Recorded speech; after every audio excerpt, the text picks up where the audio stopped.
Hello, dear student. Welcome to the ELS Academy. My name is DK Pandey. मैं आप लोग के लिए आज लेकर आया हूँ इलेक्ट्रिसिटी चैप्टर क्लास 10th के लिए एक रैपिड रिवीजन।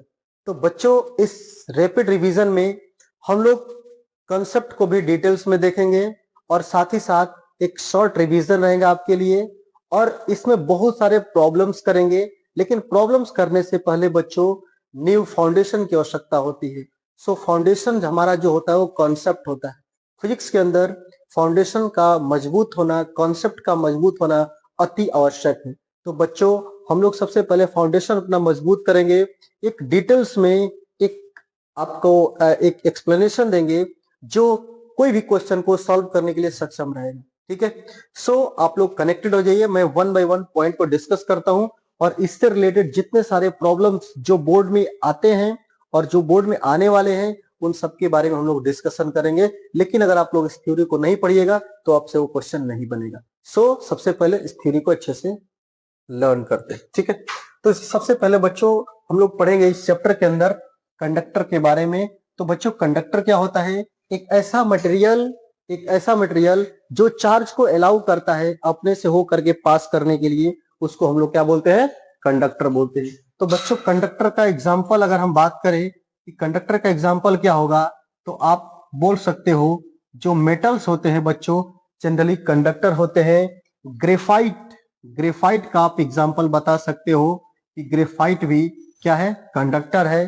ठीक है, उसके बाद बच्चों बोल सकते हो इलेक्ट्रोलाइट मतलब होता है बच्चों the liquid which conduct electricity, है ना?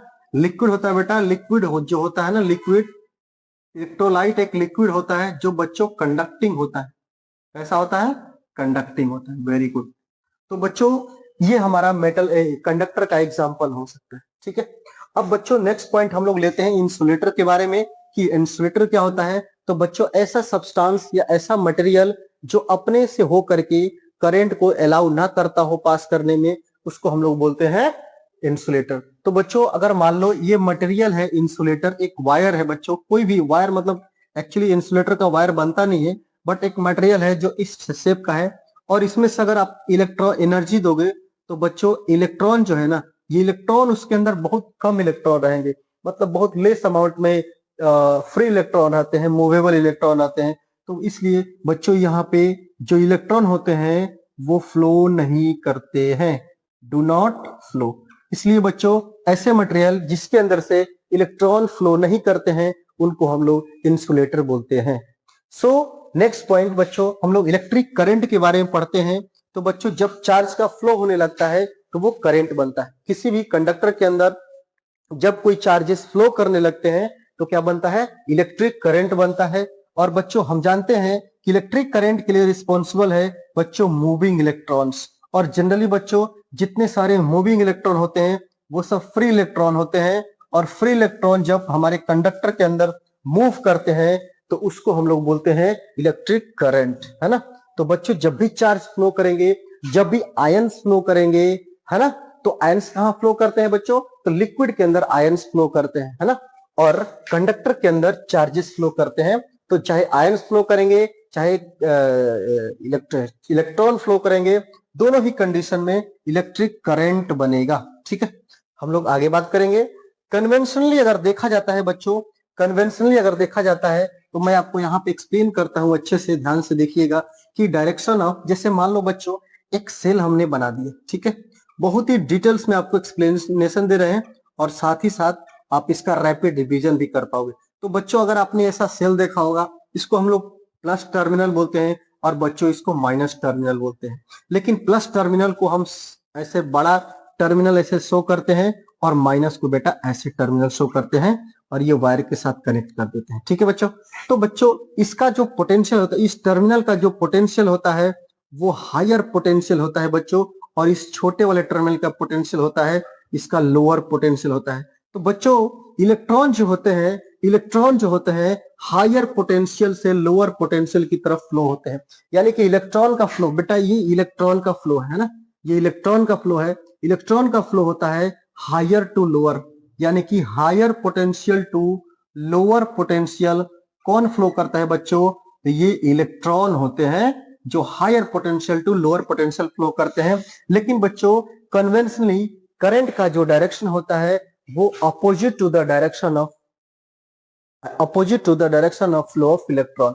तो बच्चों हम लोग इलेक्ट्रॉन का जो करंट का डायरेक्शन लेते हैं वो इलेक्ट्रॉन के अपोजिट डायरेक्शन में लेते हैं। तो अगर करंट हमेशा तो बेटा हायर पोटेंशियल से लोअर पोटेंशियल ही फ्लो करेगा, तो करंट हमेशा ऐसे फ्लो करेगा, ठीक है, इस तरह से, है ना। ये करंट, ये चार्ज का डायरेक्शन बेटा, इलेक्ट्रॉन का डायरेक्शन, और ये करंट का डायरेक्शन, है ना। ऑलवेज, हमेशा हमेशा कैसे रहेगा, अपोजिट रहेगा एक दूसरे के। अगर मान लो किसी कारणवश इलेक्ट्रॉन का फ्लो ऐसे हो रहा है तो चार्ज, एक करंट का फ्लो इस तरह से होने लगेगा।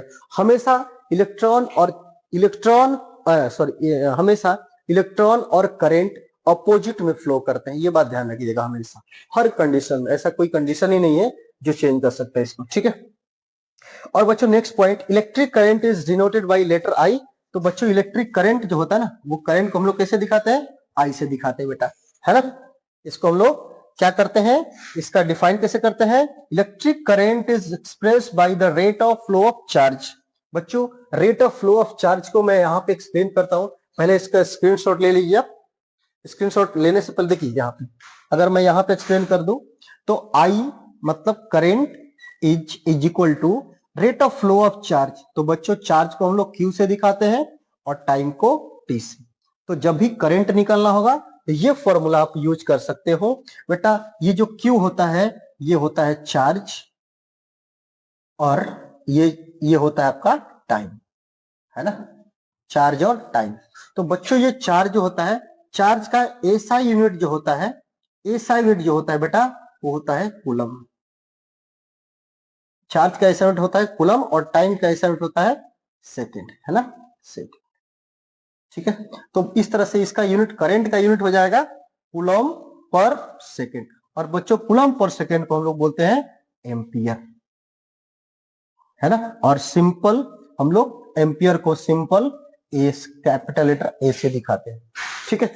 मुझे लगता है कि ये सारा पॉइंट आप लोगों को क्लियर हो गया होगा। इसका स्क्रीनशॉट लीजिए बेटा, फिर मैं आगे एक्सप्लेन करता हूं सारे कॉन्सेप्ट।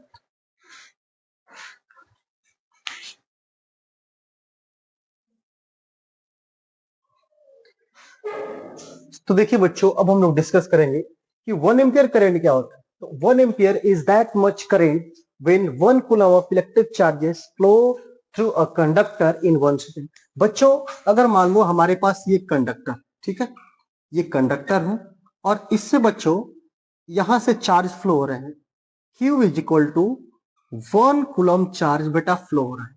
और 1 कूलम चार्ज इस क्रॉस सेक्शन से, अगर मान लो यहाँ पे हम एक शॉर्ट क्रॉस सेक्शन बना देते हैं, तो 1 कूलम चार्ज इस क्रॉस सेक्शन से 1 सेकेंड में अगर पास कर जा रहा है, 1 कूलम ऑफ चार्ज 1 सेकेंड में अगर पास कर जा रहा है, तो बच्चों इससे करंट जो बनेगा बेटा वो बनेगा 1 एम्पियर करंट। कितना बनेगा, 1 एम्पियर करंट। कब बनेगा 1 एम्पियर करंट, जब 1 कूलम चार्ज इस सर्किट से, यानी कि इस कंडक्टर से 1 कूलम चार्ज फ्लो हो जाता है, मतलब इस कंडक्टर से, इस क्रॉस सेक्शन से 1 कूलम चार्ज फ्लो हो जाता है 1 सेकेंड में, तो हम लोग बोलेंगे कि ये 1 एम्पियर करंट यहाँ पे बनेगा, ठीक है। तो ये हमारा होता है 1 एम्पियर करंट। बच्चों 1 एम्पियर करंट जो होता है, इससे छोटा भी हम करंट एक्सप्रेस कर सकते हैं। इससे छोटा होता है बच्चों मिली एम्पियर, और एक होता है माइक्रो एम्पियर। तो बच्चों मिली का मतलब होता है बच्चों 10 to the power -3। 10 to the power -3 का मतलब देखिए यहाँ पे समझते हैं बच्चों, यहाँ पे समझते हैं, अगर मैं I equal to 10 to the power -3 ampere लिखता हूं, इसका मतलब होता है बच्चों 1 divided by 10 to the power 3 ampere current, है ना। इसका मतलब हो जाएगा 1 डिवाइडेड बाई 1000 एम्पियर, है ना, मिली एम्पियर का मतलब होता है। और बच्चों माइक्रो एम्पियर का मतलब अगर हम करंट देखें, है ना, ये मिली एम्पियर है, मतलब यहाँ मिली एम्पियर है ये, ठीक है, एम्पियर में कन्वर्ट किए इसको। अगर मैं यहाँ पे माइक्रो एम्पियर कन्वर्ट करूं तो 1 डिवाइडेड बाई, ये देखो कितने जीरो आ गए, 6 टाइम्स जीरो हम लोग लिखेंगे और ये इतना एम्पियर हो जाएगा ना बच्चों। तो ये जो करंट होता है काफी छोटा करंट होता है। एक मिली एम्पियर करंट कितना होता है बच्चों, तो 1 एम्पियर को 1000 पार्ट में डिवाइड कर दो और जो एक पार्ट आएगा वो 1 मिली एम्पियर होगा, है ना। तो इस तरह से ये माइक्रो एम्पियर भी होता है, ठीक है। माइक्रो एम्पियर और छोटा होता है बहुत ज्यादा, मतलब मिली एम्पियर का भी 1000 गुना कम, ये मतलब छोटा होता है, ठीक है। चलिए, तो ये हमारा स्मॉलर यूनिट है, मतलब करंट एम्पियर का, करंट का स्मॉलर यूनिट है, जो आप लोग मिली और माइक्रो एम्पियर में देखने को मिलेगा, ठीक है। तो बच्चों अब हम बात करते हैं इलेक्ट्रिक चार्ज के बारे में। तो बच्चों इलेक्ट्रिक चार्ज जो होता है ना, एक फंडामेंटल चीज होता है ना। अगर कोई मान लो मैटर है, तो मैटर के साथ साथ उसके साथ चार्ज भी आएगा। अगर मान लो कहीं पे मास एग्जिस्ट करता है, तो वहां पे चार्ज भी एग्जिस्ट करेगा, है ना। तो मैटर के साथ ही मैटर की इनहेरेंट प्रॉपर्टी होती है मतलब चार्ज कहीं से विकसित नहीं होती है, चार्ज कहीं से आते नहीं है, बल्कि जहां पे मैटर है उस मैटर के साथ ही चार्ज होता है, ठीक है। तो बच्चों दो तरह के चार्ज आपको मिलेगी पढ़ने के लिए, पहला पॉजिटिव चार्ज और दूसरा बच्चों नेगेटिव चार्ज, है ना। दो प्रकार के चार्ज होता है, पॉजिटिव चार्ज और दूसरा नेगेटिव चार्ज। तो बच्चों पॉजिटिव चार्ज को जनरली हम लोग प्लस साइन से ऐसे दिखाते हैं, और नेगेटिव चार्ज को बच्चों इस माइनस साइन के साथ दिखाते हैं, है ना। और बच्चों चार्ज का मैग्नीट्यूड होता है 1.6 इंटू 10⁻⁻19 कूलम, है ना। ये बच्चों मैग्नीट्यूड होता है चार्ज का। अगर मान लो चार्ज ऑन इलेक्ट्रॉन की बात करते हैं, चार्ज ऑन इलेक्ट्रॉन की बात करते हैं, तो बच्चों होता है -1.6 इंटू 10⁻⁻19 कूलम। और बच्चों चार्ज ऑन प्रोटॉन की अगर बात करते हैं, प्रोटॉन की बात करते हैं, तो बेटा होता है +1.6 इंटू 10⁻⁻19 कूलम, है ना, ठीक है। तो चार्ज इसी मल्टीपल में होता है ना। और बच्चों एक कूलम जो चार्ज होता है वो बहुत ज्यादा मात्रा में होता है, मतलब 1 कूलम चार्ज जो होता है ना बहुत ज्यादा होता है। अगर हम 1 कूलम चार्ज की बात करें कि what is 1 coulomb charge, what is 1 coulomb charge, है ना। तो बच्चों आप सिंपल देखिए, इतने इलेक्ट्रॉन लाइए पहले 6.25 इंटू 10⁻18 इलेक्ट्रॉन लाइए। अब इतने इलेक्ट्रॉन पे टोटल चार्ज जोड़ोगे तो वो 1 कूलम चार्ज होगा, है ना। अगर मान लो इतने इलेक्ट्रॉन लेकर आए आप, 6.25 इंटू 10⁻18 इलेक्ट्रॉन लेकर आए, और हर इलेक्ट्रॉन पे इतना चार्ज होता है बच्चों -1.6 इंटू 10⁻⁻19 कूलम। इन सबको इतने इलेक्ट्रॉन का चार्ज अगर जोड़ोगे तो 1 कूलम चार्ज आएगा। तो 1 कूलम चार्ज अपने आप में बहुत ज्यादा चार्ज होता है, ठीक है। तो 1 कूलम चार्ज मतलब 6.25 इंटू 10⁻18 इलेक्ट्रॉन पे चार्ज, ठीक है बच्चों, ये हमारा होता है, ठीक है। इलेक्ट्रिक सर्किट क्या होता है बच्चों, इलेक्ट्रिक सर्किट एक कॉन्टिन्यूअस पाथ होता है बच्चों। तो सर्किट दो तरह का होता है, ओपन सर्किट और क्लोज सर्किट। ओपन सर्किट उससे जिससे चार्ज करंट फ्लो नहीं होता है, उससे कोई भी इलेक्ट्रिकल अप्लायंसेस नहीं चलेंगे, लेकिन क्लोज सर्किट से इलेक्ट्रिकल अप्लायंसेस जलते हैं। तो बच्चों सर्किट के अंदर बहुत सारे इलेक्ट्रिकल अप्लायंसेस होते हैं, जैसे स्विच होते हैं, फ्यूज होते हैं, एमीटर होता है बच्चों, वोल्ट मीटर होता है, फैन होते हैं, टीवी होते हैं, रेफ्रिजरेटर होता है, बल्ब होते हैं। बहुत सारे इलेक्ट्रिकल अप्लायंसेस का एक कनेक्शन होता है जो हम लोग इलेक्ट्रिक सर्किट बोलते हैं। और बच्चों इलेक्ट्रिक सर्किट दो प्रकार का होता है, क्लोज एंड ओपन, है ना। क्लोज सर्किट में चार्जेस फ्लो करते हैं कंटिन्यूअसली, और तो उससे इलेक्ट्रिसिटी मतलब उसमें करंट फ्लो होता है और उससे इलेक्ट्रिकल अप्लायंसेस चलते हैं। जबकि ओपन सर्किट से कोई भी इलेक्ट्रिकल अप्लायंसेस नहीं चलते, इवन उसके अंदर करंट भी फ्लो नहीं होता है, ठीक है। तो इतना सारा लिखने के बाद फिर हम आगे बढ़ते हैं बच्चों, है ना, नोट करिए इसको।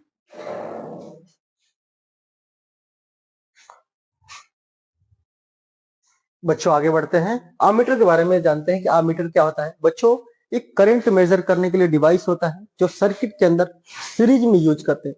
बच्चों आमीटर को कैसे यूज करते हैं, सीरीज में यूज करते हैं। और आमीटर एक ऐसा डिवाइस है जिसके अंदर करंट मेजर करते हैं। बच्चों सर्किट के अंदर दो तरह का करंट फ्लो करता है, एक 5 एम्पियर करंट फ्लो करता है और एक 16 एम्पियर करंट फ्लो करता है ना। और ये 5 एम्पियर करंट है, 16 एम्पियर करंट है, चाहे कितना एम्पियर करंट है, ये मेजर करने के लिए एक डिवाइस यूज किया जाता है जिसका नाम है आमीटर। और बच्चों जो डायोडोग्राम है, जो छोटे छोटे बल्ब होते हैं, जो 0 पावर के बल्ब होते हैं, उनके अंदर करंट मेजर करने के लिए, या फिर बैटरी के अंदर जो करंट मेजर करने के लिए जो डिवाइस यूज होता है उसको बोलते हैं गैल्वेनोमीटर, है ना। तो गैल्वेनोमीटर और आमीटर में यही डिफरेंस है कि गैल्वेनोमीटर जो होता है वो स्मॉल अमाउंट ऑफ करंट को मेजर करने के लिए होता है, जबकि आमीटर जो होता है वो लार्ज अमाउंट ऑफ करंट को मेजर करने के लिए होता है, ठीक है ना। तो बच्चों एक खास बात यह है, एक बोर्ड में क्वेश्चन पूछता है यहां से the resistance of an ammeter is very small. तो बच्चों ये इसके ऊपर ना 1 नंबर में क्वेश्चन पूछता है कि आमीटर का जो रेजिस्टेंस होता है वो हाई होता है कि लो होता है। इसमें बच्चे कंफ्यूज कर जाते हैं। तो बच्चों ये चूंकि सीरीज में कनेक्टेड होता है, अगर सीरीज में अगर कोई ऐसा डिवाइस हो जो हमें कोई बेनिफिट नहीं दे रहा है और ऊपर से हाई रेजिस्टेंस का हो जाए तो बच्चों करंट का बहुत ज्यादा लॉस करेगा वहां पे। इसलिए चूंकि सीरीज में लगाने के लिए होता है, इसलिए सीरीज में हम लोग रेजिस्टेंस को कम करने की कोशिश करते हैं। मतलब जैसे हम लोग पहले यूज करते थे बड़ा वाला बल्ब जो 10 रुपए का मिलता था, वो उसके अंदर बहुत ज्यादा रेजिस्टेंस होता था और बहुत ज्यादा वो हीट प्रोड्यूस करता था। लेकिन अब उसकी जगह पे हम लोग क्या यूज करते हैं, एलईडी यूज करते हैं, है ना, ट्यूबलाइट यूज करते हैं, ताकि वो उससे कम वाट एनर्जी ले, मतलब उससे कम रेजिस्टेंस वहां पे उसके अंदर हो, है ना। क्योंकि रेजिस्टेंस से बच्चों करंट का मतलब करंट जो होता है वो लॉस होता है। तो करंट लॉस ना हो इसके लिए रेजिस्टेंस कम होना चाहिए। तो बच्चों सीरीज के अंदर इस डिवाइस को यूज किया जाता है, मतलब जो आमीटर होता है उसको सीरीज में यूज किया जाता है। इसलिए इसका रेजिस्टेंस क्या लेते हैं हम लोग, बहुत ही लो रखते हैं, ताकि वो ज्यादा से ज्यादा इलेक्ट्रिसिटी को लॉस ना करे। ठीक है बच्चों। हम लोग इलेक्ट्रिक पोटेंशियल, बच्चों किसी पॉइंट पे अगर पोटेंशियल बात करना हो तो मतलब अगर इलेक्ट्रिक पोटेंशियल की बात करते हैं तो इसका मतलब होता है the amount of electric potential energy at a point is called electric potential. बच्चों अगर मान लो इस पॉइंट पे जितना पोटेंशियल होता है, इलेक्ट्रिक का जितना पोटेंशियल होता है वही इस पॉइंट का पोटेंशियल कहलाता है। लेकिन बच्चों एक्चुअली में पोटेंशियल किसी पॉइंट पे डिफरेंस पॉइंट पे डिफाइन नहीं होता है, एक्चुअली पोटेंशियल डिफरेंस होता है। तो बच्चों पोटेंशियल डिफरेंस का मतलब होता है एक पॉइंट का पोटेंशियल और दूसरे पॉइंट के पोटेंशियल में अगर कोई डिफरेंस है तो उसको बोलते हैं इलेक्ट्रिक पोटेंशियल एनर्जी का डिफरेंस बोलते हैं। और बच्चों इलेक्ट्रिक पोटेंशियल एनर्जी का डिफरेंस जो होता है वो इलेक्ट्रिक पोटेंशियल एनर्जी का जो डिफरेंस होता है वो कैसे डिफाइंड होता है, यहाँ पे देखिए, it is defined as the amount of work done in moving a unit positive charge from one point to another. बच्चों अगर मान लो यहाँ पे एक पॉइंट है और एक यहाँ पे पॉइंट है, अगर मान लेते हैं यहाँ का पोटेंशियल है V2 और यहाँ का पोटेंशियल है बच्चों V1, है ना। तो अगर यहाँ से जो यहाँ से यूनिट पॉजिटिव चार्ज मतलब Q बराबर यहाँ पे 1 होता है, इस Q को एक जगह से दूसरे जगह लेकर आएंगे। और बच्चों इसमें अगर मान लो यहाँ से हमको जितना यहाँ से लेकर यहाँ आने में जितना वर्कडन करना पड़ेगा, जितना वर्कडन करना पड़ेगा उस वर्कडन को क्यों करना पड़ेगा वर्कडन, क्योंकि यहाँ का पोटेंशियल बच्चों कुछ और है, यहाँ का पोटेंशियल कुछ और है ना। अगर मान लेते हैं यहाँ का पोटेंशियल है लोअर, यहाँ का पोटेंशियल कितना है, लोअर पोटेंशियल है, और यहाँ का पोटेंशियल है हायर पोटेंशियल है। तो बच्चों अगर मान लो यहाँ पे कोई चार्ज है, यहाँ पे तो ये चार्ज है, तो यहाँ से पॉजिटिव चार्ज को जब आप यहाँ पे लाओगे तो बिना काम किए हुए नहीं होगा। इसके लिए क्या करना पड़ेगा, काम करना पड़ेगा, है ना। तो बच्चों यहाँ का पोटेंशियल और यहाँ का पोटेंशियल में जो डिफरेंस होता है उसी को बोलते हैं इलेक्ट्रिक पोटेंशियल डिफरेंस, है ना। इसका एसआई यूनिट क्या होता है, इसका एसआई यूनिट होता है बेटा वोल्ट, है ना। इलेक्ट्रिक जो इलेक्ट्रिक पोटेंशियल डिफरेंस होता है या फिर इलेक्ट्रिक पोटेंशियल होता है उसका जो यूनिट होता है वो होता है वोल्ट। तो 1 वोल्ट बराबर होता है 1 जूल बटा में 1 कूलम, है ना। तो बच्चों अगर यहाँ से हम लोग थोड़ा सा और आगे बढ़ते हैं तो यहाँ पे आप देखिए, यहाँ पे मैं एक्सप्लेन करता हूँ यहाँ पे नीचे। जिससे मान लो बच्चों यहाँ पे अगर हम पोटेंशियल डिफरेंस लिखते हैं तो पोटेंशियल तो हायर यहाँ पे है, यानी कि V2 minus V1, V2 minus V1 बराबर होता है बेटा W बटा में Q, W बटा में सॉरी हाँ ठीक है W बटा में Q। और बच्चों ये हमारा इलेक्ट्रिक पोटेंशियल डिफरेंस होता है। ये क्या होता है बेटा, ये जो एक कूलम जो यूनिट पॉजिटिव चार्ज है इस V1 से V2 तक लाने में किया गया कार्य है W।